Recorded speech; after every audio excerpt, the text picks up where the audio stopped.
Becky. I'm Sarah. And we're doing Bickering Book Reviews. Today we're going to talk about the book Something in Between by Melissa Cruz. And this book is about a girl named Jasmine who is very proud of the fact that she is a legal immigrant living in Southern California. She's a perfect student, captain of the cheerleading squad, National Merit Scholarship finalist. And then she finds out that her parents' green cards have expired quite a while. Actually, work visas, not green cards, have expired quite a while ago, and that they're in the country legally. So the rest of the book, which is the majority of the book, is about them trying to figure out, can they stay in the country, and her kind of having this identity crisis based around the fact that she doesn't really know who she is. And of course, there's a boy who happens to be politically connected that she meets and falls in love with. Obviously. All right, so where do you want to start?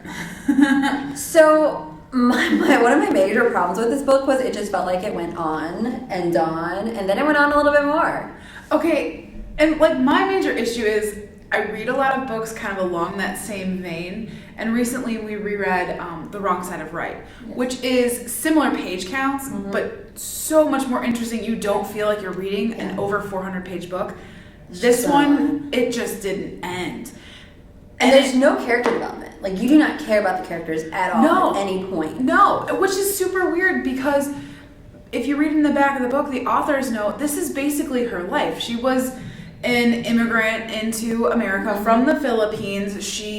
A lot of the things that happened to the main character happened to the author. So you would think that you'd build that kind of connection, or you'd at least care about the main character, if not everybody else, and that you'd even learn more about the culture. I feel like I still don't know anything about Filipino culture. And I will say the parents in this, I just thought they were horrible. I thought there was something kind of mean about the fact that from the time she was a little girl, she wasn't allowed to do anything because she was going to get this like great scholarship. And then she gets to the point of the scholarship and they're like, oh, we didn't mention it to you. You can't do that.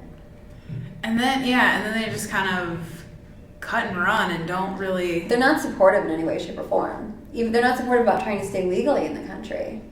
Yeah, and like the only one who seems like they're really fighting or really cares is Jazz. Right. Well, she has two younger brothers who I don't think were old enough to understand. Well, yeah, but they weren't developed, so I forgot about them. Like, honestly. And there's like this whole thing about how like they're trying to be so realistic about stuff, and then like she'll go from I'm so worried about not being able to stay in the country, and now I have to worry about cheerleading. Well, and I think that's kind of where the problem comes in, that she was just trying to do too much. I think that your characters weren't developed, and then you're trying to pull this in and pull this in, and then conveniently this happens. Right. It just seemed like a lot of things were convenient, and that she was just trying to deal with so many issues, like as it relates to school, as it relates to cheerleading, as it relates to my boyfriend is the son of a senator whose political beliefs are entirely different than the ones of my family. Like it just seemed like too much, and then to tie it all up, it just seemed way too convenient. Right. I just had to look up at the end because I couldn't remember how it ended.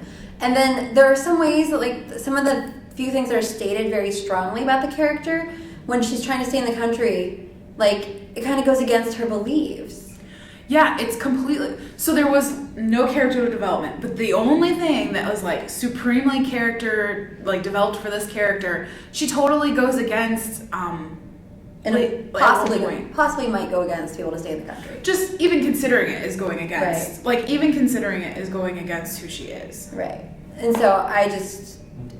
Whether she follows through or not, we're not saying. We're trying to be very good with the spoilers. But just, like, even considering it. But I listened to this, and I literally was, like, at points where I was like, just get to the point. Yeah, It was boring. It was slow. And I've read other books by Melissa Cruz, and I've got to say, I liked the first 2 or 3 Blue Blood books, but everything since then, I have not been a fan. And it's all kind of like this. It's almost like she's skimming over the surface of the story, so it's like very like general without any kind of emotional depth. It's almost like reading a recap of the story. Yeah, well, I haven't read any of your other books, but that's what this felt like. Right. So there's nothing to connect to. There's nothing to latch on to. It's just like, eh. Well, like, and even the romantic interest, like, he had potential. Like, he seemed like a great guy, but there wasn't enough development for you to even see, like, why she would fall in love with him. They don't even get into, like, and their love was super fast. Well, but there was a little bit to it, but they don't get to it until, like, halfway through the book. Yeah. He could be good, but... He could be good, but we will never know because his character was not developed. Nobody was. So we should rate it. Okay. So I'm going to give it 1 goblin for something in between. I was not a fan of the writing. I did not like the characters, and the only reason that it's even getting that is because I think the story of immigration is important. I am also going to give it 1 goblin. And I think the only thing that really kind of kept me interested were the cute little, not cute, but the inspirational quotes at the beginning of every chapter. Oh, see, I found those really interesting. But like, I mean, as a book, it's boring, and I've read it before, and I've read it better in other ways. Like Wrong Side of Right. Like, gosh, they're all falling out of my head. But Wrong Side of Right is another really good one. Wrong Side of Right's really good. And so that's where we are with this one. Yep. Bye. See ya.